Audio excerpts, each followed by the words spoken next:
Welcome to Staying Sweet, the podcast. Tune into my weekly podcast to hear me, Alice Bradley, delve deeper into building your brand and enjoying a luxury lifestyle. All while staying sweet, of course.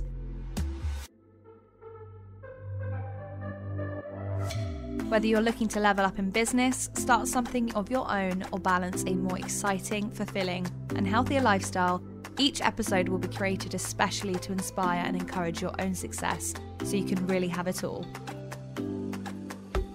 Plus, don't miss out on the Staying Sweet specials, a series of exclusive interviews and conversations with Alice Bradley's network of inspiring entrepreneurs and brand owners. Always protect your sweetness, your light is not a weakness. Don't forget, there are new episodes every Monday. For daily content, you can check out my Instagram and you can follow me at alicelucybradley. Stay sweet!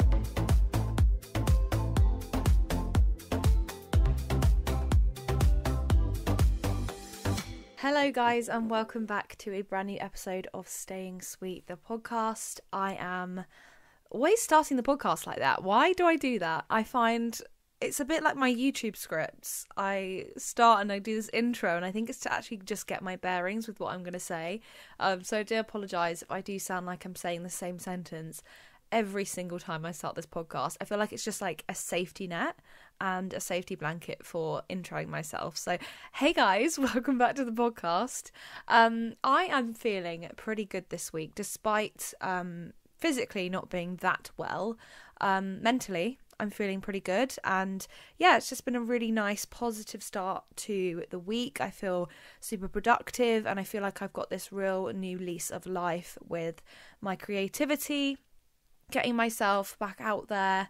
I know it's quite strange when you're kind of in this world of creation and being a creative. You go through real highs and lows with how you feel about yourself, how you value the content you create, and yeah, it's just really high highs, really low lows. And honestly, one day you can feel on top of the world, on top of your game, and then suddenly feel like the most unproductive person to ever exist. Like, it's crazy how quick it can change, and how a single day you can be feeling super high energy, and then another day just feel so low vibe and just wanting to go back to bed. So yeah, don't beat yourself up if you're ever feeling that way about yourself, if you're doing something in a creative industry, or whether you're just, starting your own business and in your own business yourself. You've got to keep yourself motivated, and that can be really tough. So yeah, today we're going to be talking about some tough sort of subjects. Despite feeling in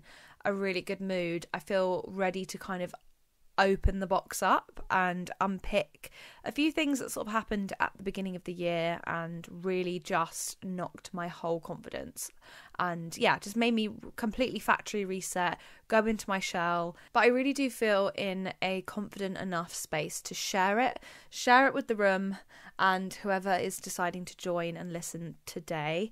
I am hoping that in being open with you about some sort of recent experiences, that I can either impart some knowledge and some insight, and just kind of let you guys know that life isn't always, perfect, and things don't always go to plan. But that is the positive, really, of being an open book. I feel like I was put on this planet in some shape or form to share my highs, but also share my lows and share my setbacks. So yeah, today we're going to be talking about overcoming setbacks and rejection.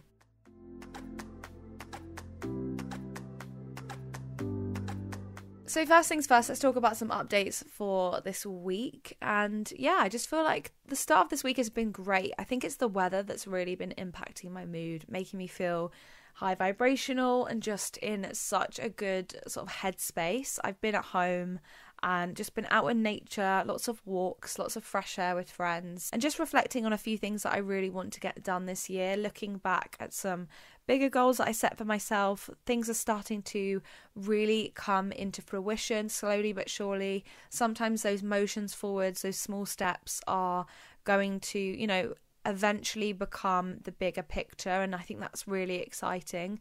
Normally I get really in my head about how quickly I'm doing something, and sometimes I want to rush the process because I'm just wanting the end goal, but actually it's the whole entire process that is going to give me that high on life. So yeah, I need to just learn to sit in the moment, sit where I am, and just be super grateful. I feel like going on walks and listening to lots of podcasts and lots of high vibe music has really helped. I've been getting really back into my country music. I just find with country music I get such a recharge of high vibration, and I feel so excited when I listen to country music. It just takes me back to a really good time. So yeah, I think finding things that make you recharge in that way to kind of get your creative juices flowing again is really healthy. What we're going to be talking about and touching on are some sort of setbacks that I had at the beginning of the year. And I just kind of wanted to have an affirmation that could go alongside that to kind of support that situation, support that feeling, and help you move on and move forward. So this week we are going to be affirming, and we're going to be standing in our power and saying, I do not allow past hurt or disappointments to prevent me from trying again. And wow, that just resonated so much with me. Allowing myself to start again, to try again, despite the outcomes of previous situations, of previous opportunities not happening, things going wrong, setbacks, etc. So yeah, it's all about getting rid of the feelings of hurt, overcoming them, and also embracing them, because I think it's very easy to just go, oh, okay, I don't really care about that, and pretend to not care, but that actually, we're not acknowledging our hurt, we're not acknowledging that something has made us feel crappy. So yeah, I feel like this podcast episode is going to be a real therapy session. So if you're listening to this whilst you're on your hot girl walk or hot guy walk, whoever is listening to this podcast, I really hope you enjoy the episode.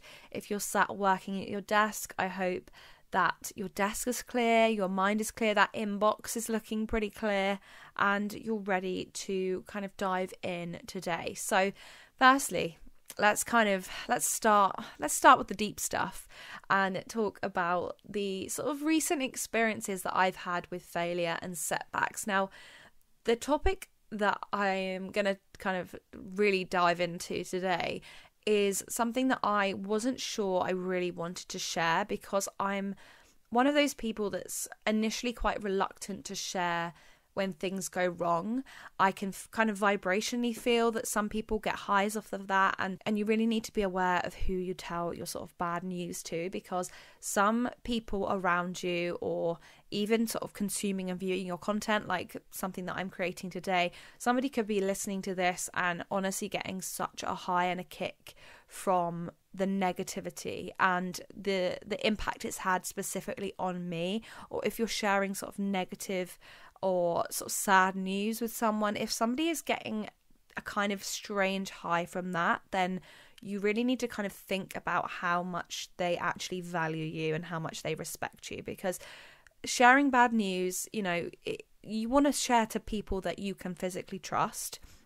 And when that trust isn't there, when that person is kind of on a kind of high vibe from you feeling low vibe, then that is honestly not a good place to be. So just wanted to put that one out there before we kind of get stuck in and started.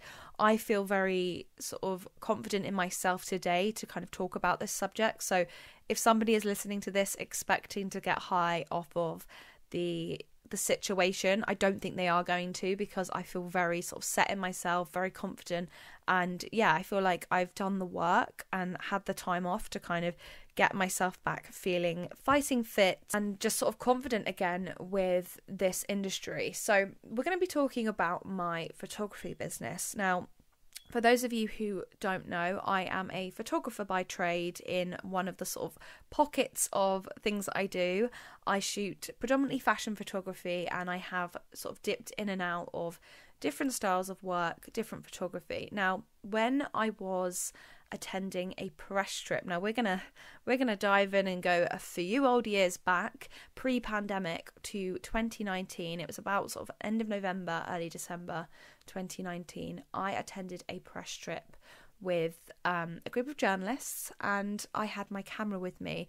Now, back at this sort of time, I was very early on in the sort of early stages of my business. I was very new to the game, and I was just one of those people that just wanted to please others, in the sense that I just wanted to get my name out there. I wanted to experiment. I was very carefree.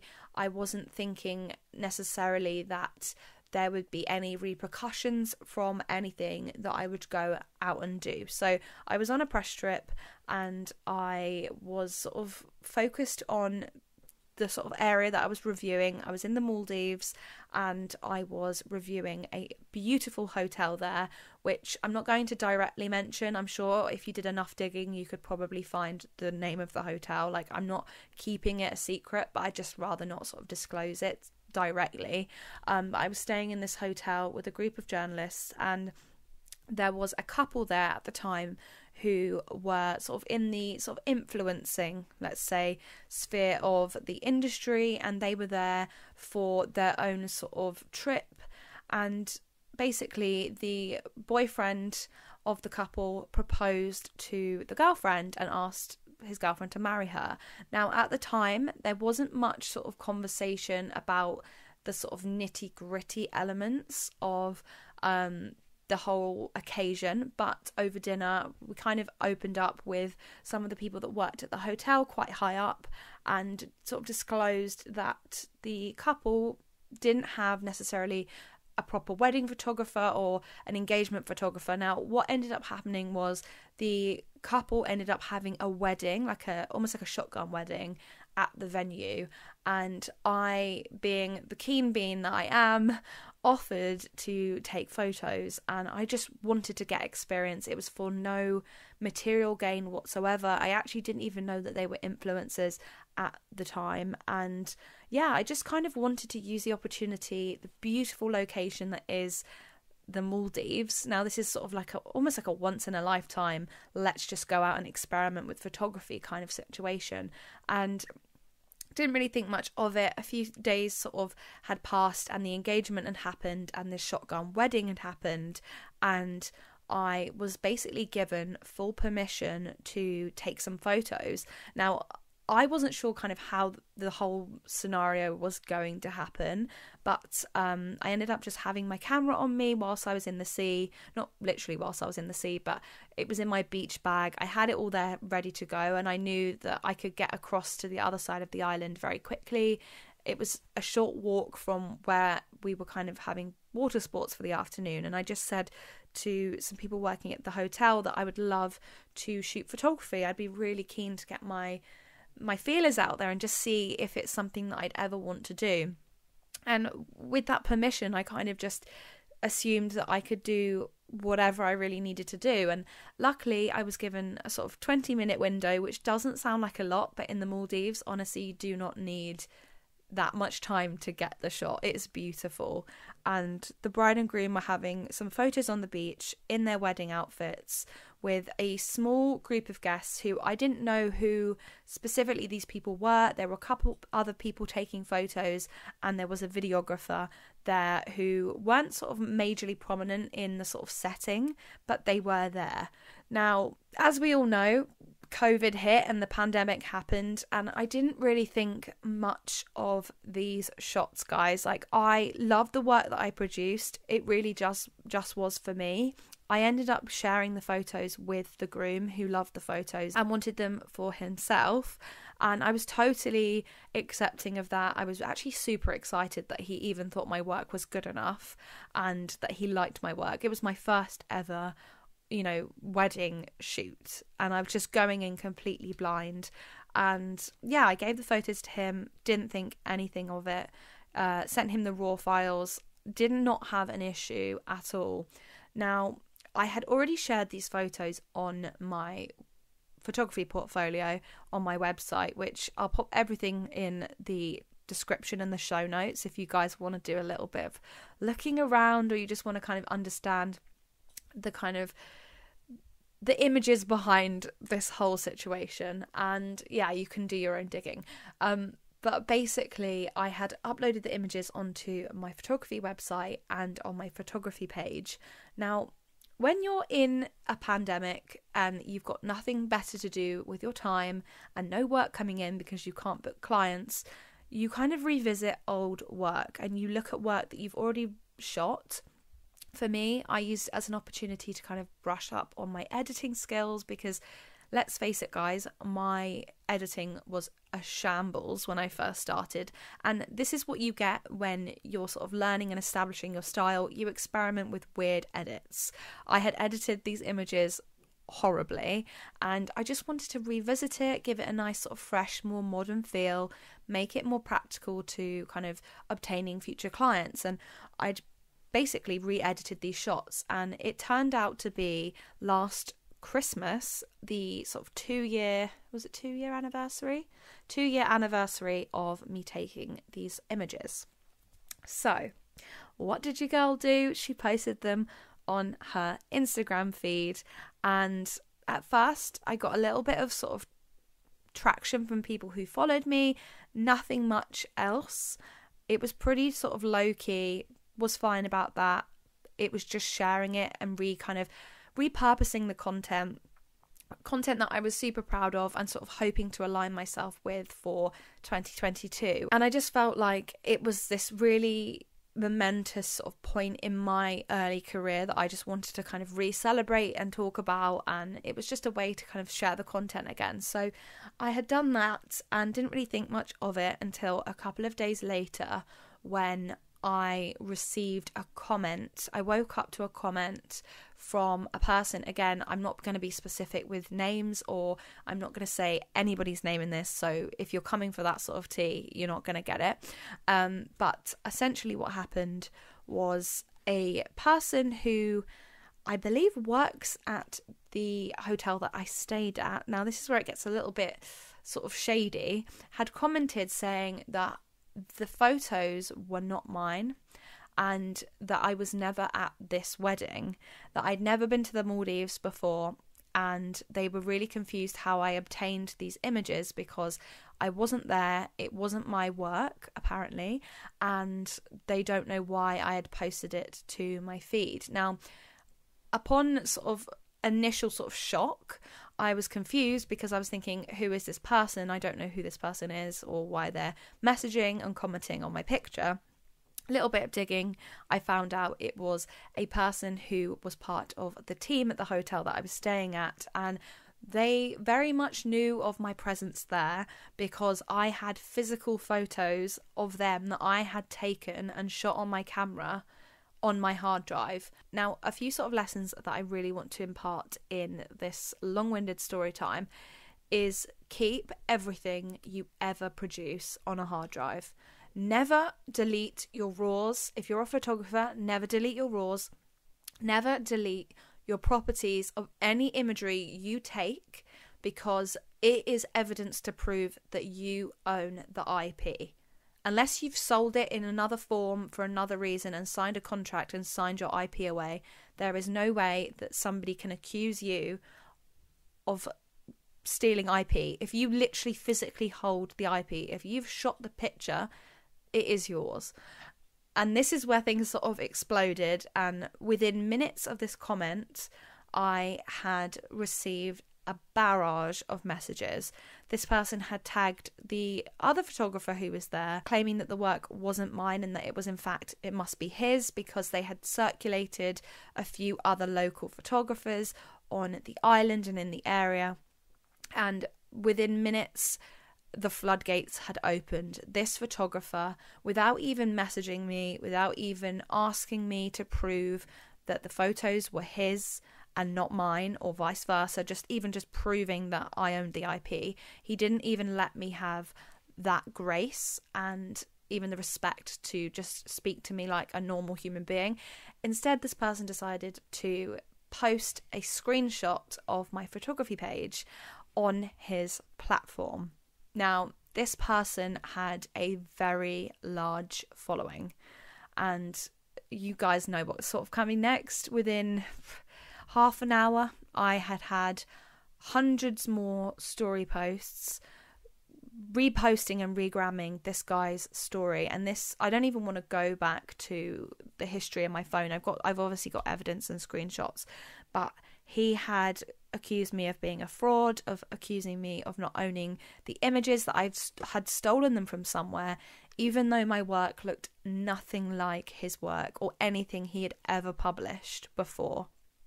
And wow, was I overwhelmed. Not only was I trying to explain myself to this person that worked at the hotel, I was trying to explain myself to this photographer who had just tagged me without even speaking to me first. And yeah, within minutes of all of that sort of happening, it was like a barrage of hate had just ensued. And I was not expecting what was to come next. For the next few days, I would receive death threats, I would receive nasty comments trailing on my whole photography page, people sharing my photography page saying to report me for not having real images that belong to me, that all my other work must be somebody else's work that I've stolen. And it was really scary to kind of have people that you'd never known, never met before, apart from a few people that were at this wedding. People that didn't know me or my work, hadn't even spoken to me properly, had created this tsunami of hate and this tsunami of, well, it must be true, therefore I'm going to destroy your business. I was just not expecting it. And it was honestly the most surreal experience. I felt sick to my stomach. I was crying. I was looking up legal advice because I knew I would have to prove myself. This person had threatened to take me down and whatever that means, I don't know, to take me down and to destroy my business. I saw everything and took everything so literally, because in the world of social media, it's so easy to report an account and have an account removed. And if so many people are actively doing the same thing, reporting the same image, there's a high chance that Instagram is just going to assume the worst, which it does that quite a lot. And quite often people are wrongfully accused of things when they haven't done things. It's just people's hatred for that person. Now, God forbid that the photos weren't mine, but they were. And that was the really hard sort of pill to swallow, was that they were my photos. And I sat there for hours. I wasted hours of my day. I had to cancel shoots because I was battling this almost like a legal drama, and I just felt like I didn't know where to turn. I didn't have enough information to hand. I was online Googling things, and although I pretty much had the evidence to prove that I was totally innocent, it looked as though I was going to have to either fight this person in court or prove my innocence somewhere else and through legal action. Now, legal action is not cheap. It's very expensive. It's a total waste of time when you are putting money into something when you know you can prove your innocence. Like, in my head, I was thinking, I'm going to have to get a lawyer. Like, it was honestly so stupid. But at the same time, it was such a real problem. And I had to think to myself, look, people go through legal battles all the time, and most of the time they're kind of dealt with very hush-hush. But when you own a business and when it's literally just you behind everything, it really was a point where I was feeling super scared about whether I would even be able to work again because of just how quickly it had erupted. And honestly, I thought I was going to lose my photography page. I thought that people were going to be seeing the comments and just the craziness that comes out of people's mouths. Like, you would not even believe the amount of abuse I got in sort of 1 or 2 weeks of this person sharing my page publicly. And because he had a small, I'm not even going to say a small presence, because anything I think over 10k is like wide scale.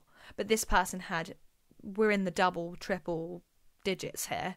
And he was sharing it to platforms who also had double and triple digits. You know, this is not a small scale thing. And just the snowball effect. Like, I did not think this would happen to me. And after a few sort of days fighting with this person to just to reason with me, just to listen to what I had to say. He literally had none of it. I had proof of raw imagery. I had properties that proved that it was shot on my camera with my exact code underneath my camera. Like, there was no way this guy could say that these photos were his, but he was in such a state of delusion that he didn't want to even admit that he was wrong. He was just continually, spiraling out of control. He didn't once publicly apologize, but one day he just stopped replying to my emails saying that I would have to take him to court for his damage and the damage that he was doing to my business. And I never really got that closure, and it seems so silly when I was right. And you can look at a situation and go, okay, thank God I didn't have to go down that legal route, but there were no repercussions for him and no repercussions or damage on his business. Yet I don't know how many people saw his stories, saw his colleagues' stories, and this was shared globally, guys. Like, I had photographers from all across the world bashing me, sharing my page, publicly shaming me for stealing images when there was absolutely no evidence to prove it. We were simply just both at the same wedding at the same time, and he literally assumed that my work was his. And it's wild. And it didn't help that this person that worked in the hotel was kind of vouching for him, saying that I was definitely not there, even though I had physical proof to show that I literally took photos of this woman. So yeah, honestly, crazy. But there is method to my madness, and there's method to me sharing this story today, because I never thought I would open up publicly about it, because I was so embarrassed in myself. I thought that was it. I literally thought that was it for my business, and I would never want to work in photography again.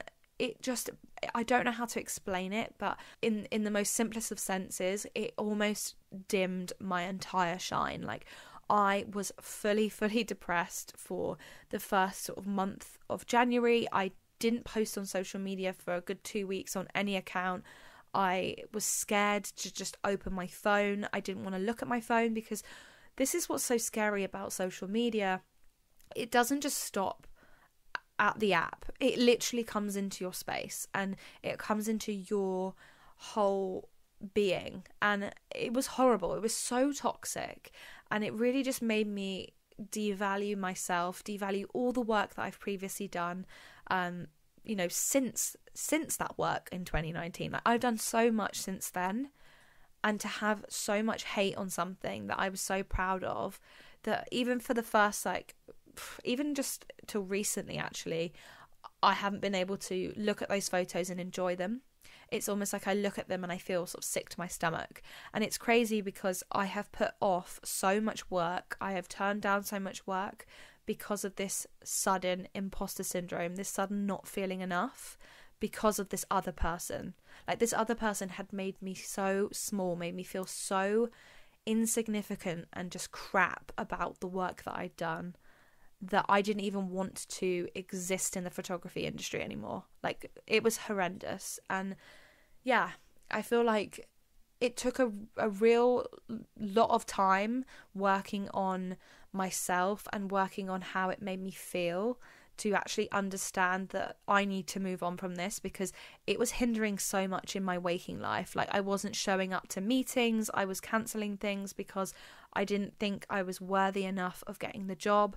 When you're a freelancer and when you work for yourself, you are driving the ship. But you're not only just driving the ship, you're navigating, and you're looking at the wider world and the sea in front of you, and you're thinking, right, where do I want to navigate to next? Like, every single opportunity is a route to this bigger end goal. Whatever that end goal is, I don't know. Like, in my photography business, I'm still unsure as to where I want to go with everything that I'm doing. But yeah, it made me want to just sink the ship there and then, and I just didn't value myself anymore. I felt like everything that I was doing across all my work was just crap, and it was crazy how much power and hold I'd put on one individual, an individual that I'd met very, very briefly, didn't know, his work. Like, I'm not joking you, his work had no significance to me whatsoever.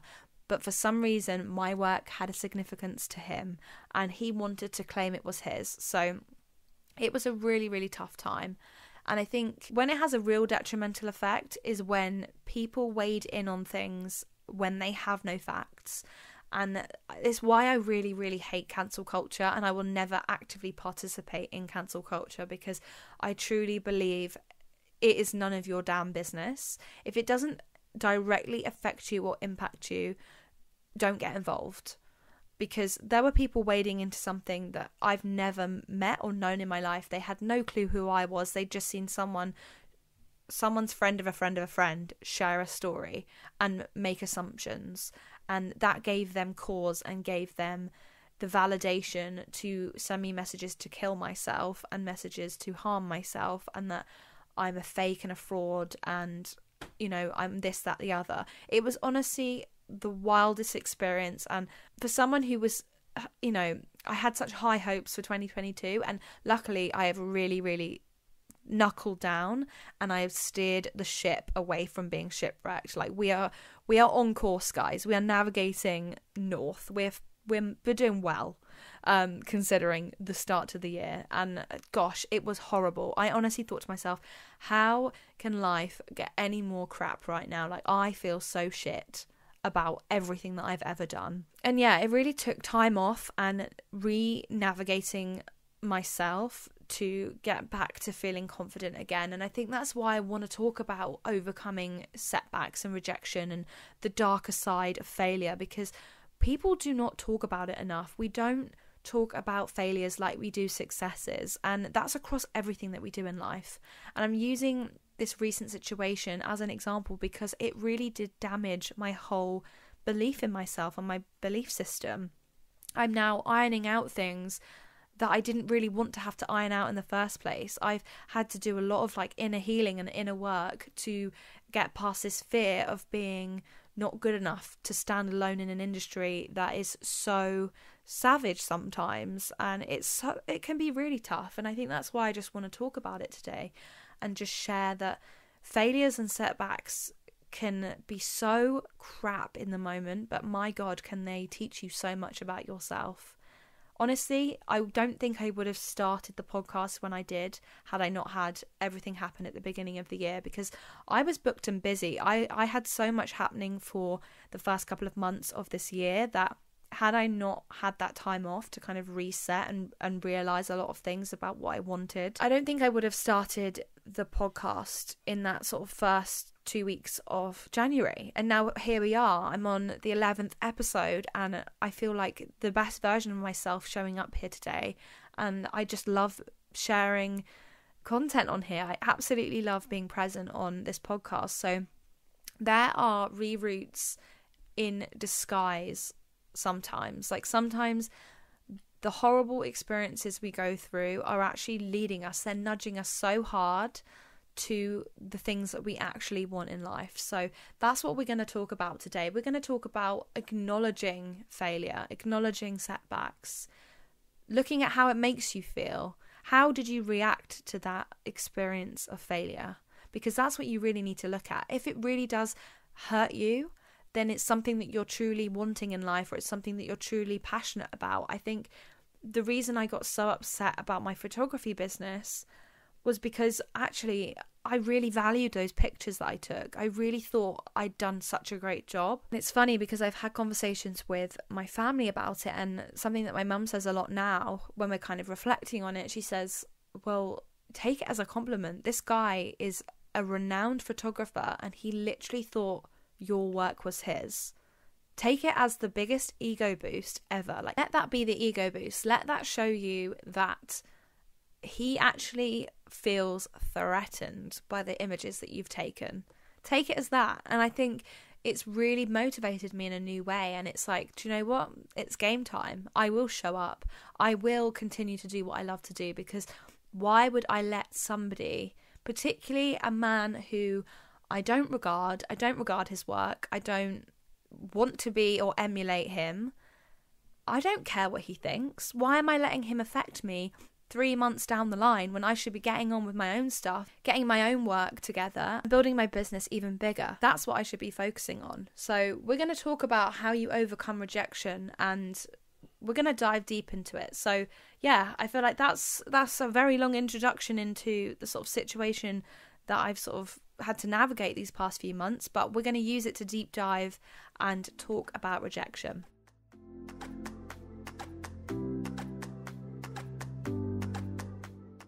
So what do we do to overcome rejection? There's so many different ways to navigate this, because I think rejection and failure span all sorts of situations, and I feel like there's almost a degree of to what extent is it going to be life-changing. Some failures are game-changing and we have to almost re-navigate our entire future based on that experience, and other times it's just a small bump in the road that when we look sort of back at the whole situation, we give it hindsight, it's actually a very small, minute situation that's just, come to kind of just wake us up a little bit, determine whether we're feeling passionate still about what we're doing, whether we're feeling like things are, truly going the way that we want. Now, the reason I say that is because it's very easy to get comfortable in a job or a situation or in a role that you're doing, and the minute you experience a little bit of failure or a little bit of, oh, that didn't feel too great to me, it can just let you see how you're feeling, and it's a real good gauge of, am I still passionate about this? Now, I say good gauge because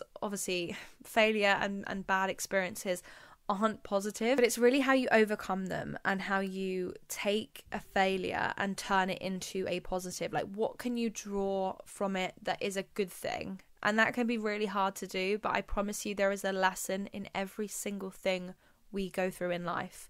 My lesson for my photography situation would be, you need to brush up, honey, on your IP law. Like, you need to know how to protect yourself, because there will be people who want to come after you. And I'm not trying to scare anyone who wants to be a photographer. Get to know the legal jargon and know your rights and know what you're entitled to, because there are so many situations that can be avoided by knowledge and just understanding of the situation at hand. And I know hindsight is a great thing, because we look back and go, oh, I should have really known how to do this in order to overcome that situation. But if we can acknowledge it in the best of our ability and in the best possible way, take each experience of failure as, okay, what did I learn from this? And this is what I love about journaling, because you've got it written down and documented. Like, if something like this was to happen again, it's in the diary. You've written it down, you've learnt from it. Okay, this sounds a bit like that situation that I had a year ago. Let's revisit that, because that is where you're really going to actually learn from your mistakes and learn from, I don't even want to brand it as a mistake that's made by you, but just a detrimental, situation, a rejection, whatever, a fear. We're all about learning here, and also not putting too much pressure on ourselves to be perfect, because again, can't be perfect at everything, not claiming to be, would never want to claim to be perfect, because wow, I would have a lot of people to please if I was doing that. But yeah, there's been so many situations where things haven't worked out for me, things have gone absolutely horrendously wrong, and what can you do? How can you navigate it? I think the key really is to think of every form of rejection as an alignment towards your goal and in a new reroute, and to kind of think about your life as a self-help book. This is what I quite like to do, and sometimes I like to romanticize my life like this, and it's a bit sad, but we're going to go with it. Think of your life as a self-help book. How boring would that self-help book be if your book was just all about all the good things that happened and all the things that went right? And how boring would the book be in terms of showcasing life lessons if you literally said, oh yeah, so this is my life and it went really well and I didn't really have to overcome any obstacles, I never had to do that crappy job that I didn't want to do, so I didn't actually learn any lessons, but I make all this money now and I live in this really nice house and life's great. How crap would that bestseller be? It wouldn't even be a bestseller, it would be a crap seller. we wouldn't be buying it. I wouldn't be buying it.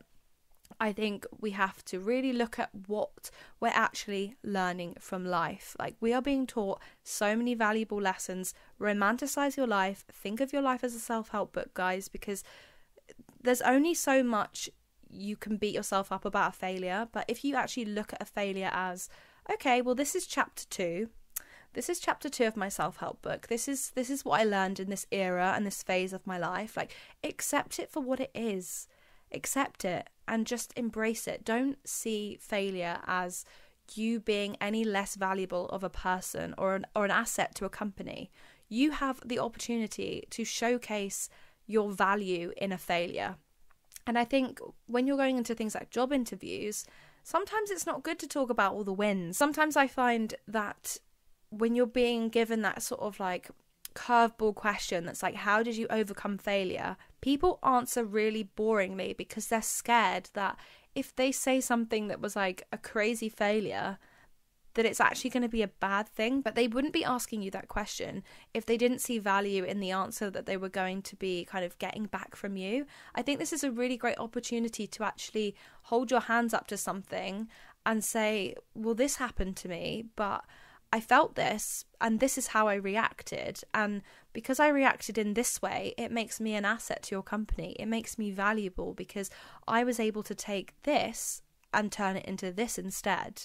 Like, there's always a reroute and there's always a way to show up and share things that go wrong in your life and make it a positive thing. Like, life is not always going to be, woe is me, this went wrong and life's over. Like, there is really a way to see negative situations as, look how much effort I put in, and okay, yeah, I still failed in this instance, but I showed up, you know, for 100 job interviews. The 101st interview, I got the job. I made it. How much more valuable do you look if you're able to say, I stuck around, I made it work, I put the effort in, rather than admitting defeat? We overcome rejection by moving on, by stepping one foot in front of the other and just trying again.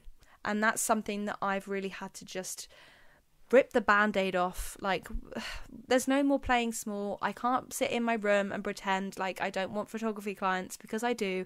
I want to work again. The first month of January, wow, I was like saying no to everything because I was so scared in myself, and I just didn't see any value in anything that I'd done because I'd let someone's opinion of me devalue me. So yeah, I think snap out of it. It's like, it's the harsh advice, but I want to give it to you. I think you want to look at your goals and question as well, is there any other way you can make it happen? You know, if you didn't get the job that you hoped for, is there another way in?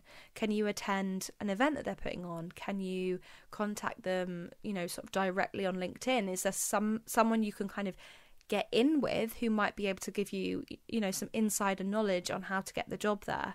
Always look about how you can make it work and try and get in a different way. Also, with that being said, sometimes it's not about what you know, but who you know. And you have to think a bit more literally in, okay, let's be savvy here. I've applied for the job the sort of traditional route. How can I make myself known? How can I make my presence known in a different way? How can I get their attention? Think about how you can be a little bit more out there, and in your approach, maybe that is going to be something that is going to work for you. What can you learn from others around you? Now, this is something that really interests me because I think people forget that they are surrounded by their peers, whether it's in the same industry or not. If you can speak to someone that you went to school with or that you were friends with, went to uni with, like, just talk to people about their experiences. You know, half the time, all we see really on platforms like Instagram and LinkedIn and Facebook are the positive things that are happening. And we forget that those people have probably experienced failures just like us.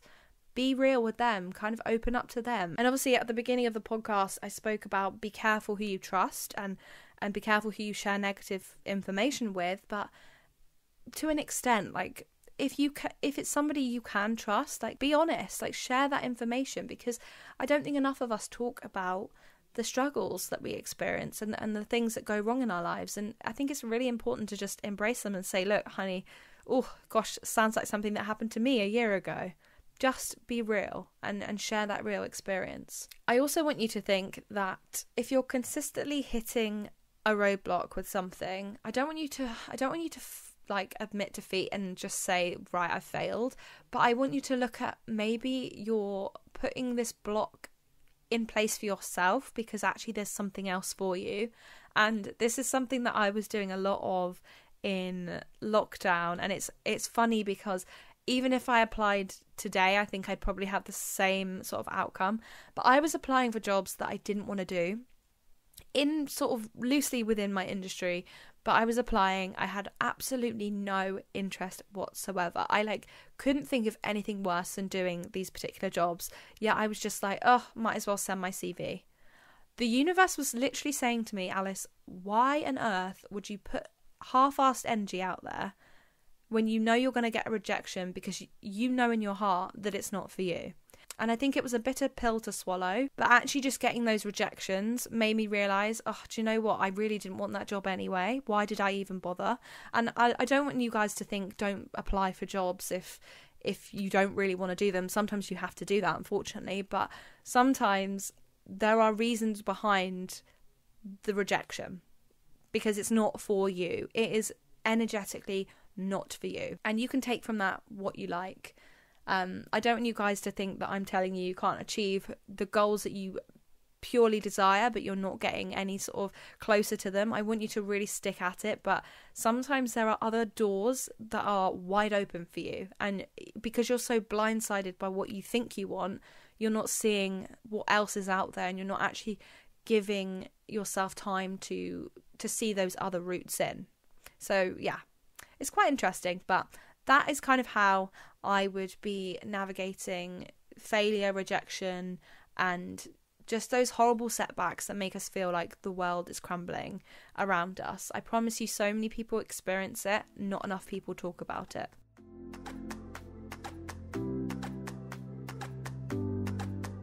So when we're feeling ready to step back out there, once again, we've had our failure or we've experienced a setback in our lives, but we're ready to kind of show up and just do that first sort of initial, get ourselves back out there. What do we do to move forward and move on? Now, we've talked about how to sort of overcome those initial feelings and experiences, but when we're ready for that next sort of stage of progression, where we're actually the person that we truly want to be, what do we do then? And I think I was thinking about this and thinking about what I've been doing recently that has really helped. It might not be for everyone, but for me, it's giving me a new lease of life, guys. It's envisaging the person that I truly want to be, almost in, I don't even know how far ahead this woman is. Maybe she's 5 years ahead. I think probably 5 years ahead. And I envisage who that person is, what she has in her life, who is around her, and I pretend, I don't even want to say the word pretend, I become her. I physically become the person that I truly want to be, this 5-year me, and I sit in that, almost in like a meditative sort of alignment and space. And maybe that's why I've been doing a lot of listening to country music, because I almost like meditate into that. It's a high vibration for me. I feel very high vibe listening to country music, and in that moment I have that me time. I'm either going for a walk or I'm sitting out in the garden, which I've been so blessed to be doing lately with the weather being so fabulous. I've just been sitting in that person and thinking about everything this person has, everything this person values, where I am in my life, and I just become her. I quantum leap into this new version of myself, this person that I know is so well within my grasp, but almost in this like parallel, not alternate universe, but just like a little bit further ahead. And I become her now. And I think that's where you really attach these new goals and this new vision and this new belief for yourself, when you kind of make it feel like this person is a new version of you, a new upgrade. And it's been really, really helping me to just believe in myself, say yes to projects again, get my name out there, show up at events, show up as who I'm supposed to be now, and just be her. Like, I almost saw me podcasting as a quantum leaped version of myself, yet here I am talking confidently with passion. I feel like I know who I am in this very moment, and that was a sort of future me, and yet I'm here now. So yeah, just consuming this idea that I am the person I need to be right now, and allowing myself that space to just be that person. Even if it's just for 5 minutes, if it feels a bit scary, like, okay, I've had it for 5 minutes, I'm letting go, I'm me now. But how exciting is it to just experience that feeling of enlightenment, that high vibration of this future you that you know you want to become. I then think about who this person is and what would they be doing in their waking life right now to be that person. Like, where would they be going? Who would they be talking to? What would they be watching? What would they be consuming? How would they be investing in themselves now? And I think I've been looking into more sort of positive podcasts and things that just take up my time in a positive way, going out in walks and being with nature, actually listening to my body, allowing myself to journal again and be in my feelings, because as you guys may or may not know, I'm a Cancer sun and a Scorpio moon, and honey, what does that mean? I am Little Miss Poetry over here. I've been writing more poetry and it just makes me feel so aligned. And maybe I think that's why I quite like country music, because country music is a form of poetry. It's a story to tell, and I really connect to that. And when you're listening to music, you're consuming a story. So yeah, for me, I think poetry is a really important one. It's a habit that I think my higher self would be doing, and it's something that I want to connect with. And when I'm really in my prime and in my own and feeling the most me, I'm consuming poetry and I'm listening to country music. So yeah, that's who I am. That's who I become. But who you become is whoever you want to become. You just need to find out who that person is and look at the habits they would form. Look at where they would be going, who would they be talking to, what they would be drinking. Do you know what I mean? All these little things that would make them who they need to be. I think the next thing you need to do is drop this attitude that you need someone with you to complete certain tasks or fulfill this new version of you. You need to show up and make it a solo activity. Be in your moment, have your moment as this person, and just be all consuming with it. Believe it's there, believe it's happening for you. I want you to decide to learn something from the setbacks that you've experienced. Maybe whip out your journal now, or have some time after this podcast just to sit in your thoughts and look at maybe where some things have gone wrong or where you thought they'd gone wrong, and just mind map out of them what you actually learned from those situations. What positive things could you tell people that you've learned from those experiences? My oh my, have I got tons of situations, not necessarily in my career but in my personal life, that I've experienced crappy situations that I've had to really dig deep and think, oh, I don't think I've learned anything from this, when actually I have. I've learned so many lessons about myself, and it almost gets me emotional, because I think if those things hadn't happened to me, these traumas, I wouldn't have the wisdom and the knowledge to maybe be understanding and aware of it in other people. I see things and I see traumas in others that I think I would have been totally unaware of had I not experienced them myself. So sometimes we're put on this earth for a more philanthropic, I think that's how you say it, philanthropic reason, and we're here for a purpose, and sometimes that purpose is not, surface level. It's much deeper than that. And finally, I really want you to just show up as the person that you want to be in this next realm and this next phase of your life. Take this failure, close it down, make it the end of your chapter, that chapter of your self-help book. Okay, what things have I learned? What lessons has it taught me? And then you're going to move on to that next chapter. What is that next chapter going to be titled? It's going to be something else, but it's going to be an experience for your reader. And at the end of the day, you are your own reader of your own life. So just take that time to show up as the person that you want to be.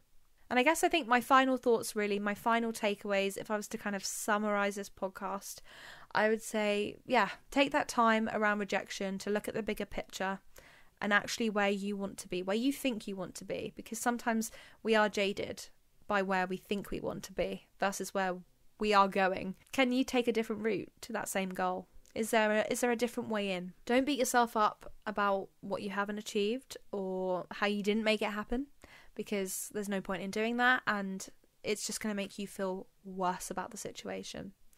Embody the person that you're looking to become and this thing that you want to achieve, and how are you going to show up as that person? And ultimately, I just want you guys to be kind to yourself. This is about you and your journey, and this is the life that you're experiencing. I'm still in the very early days of just understanding what life is all about, and I think we're never going to truly know, but there's been so many eye-opening moments for me in my life and real life pivots that I wasn't expecting. But yeah, I think that makes so much sense now. That was part of my purpose. That was the reason why I'm doing this. And I just want you guys to know there is purpose in every single person listening to this podcast today. Like, we all have a purpose in life. It's what we choose to do with the lessons that we learn that will ultimately lead us to the life that we're going to have. And that's all I can really say. And I feel like, it's just ended in almost like a high note, and I'm just going to leave you with that. And I just want you guys to be reminded of that affirmation just before we go. I do not allow past hurt or disappointments to prevent me from trying again. So yeah, I hope you guys try again, show up for yourselves, and I hope to book lots of lovely clients with my photography business. I'm not going to let any bad negative experiences affect me, and I really don't think you guys should be either. So yeah, sending you lots of love. You've got this, and I believe you can overcome anything. Thank you so much for tuning in to Staying Sweet, the podcast. If you enjoyed listening, please do leave a review, and I will catch you next week for a new episode. Stay sweet.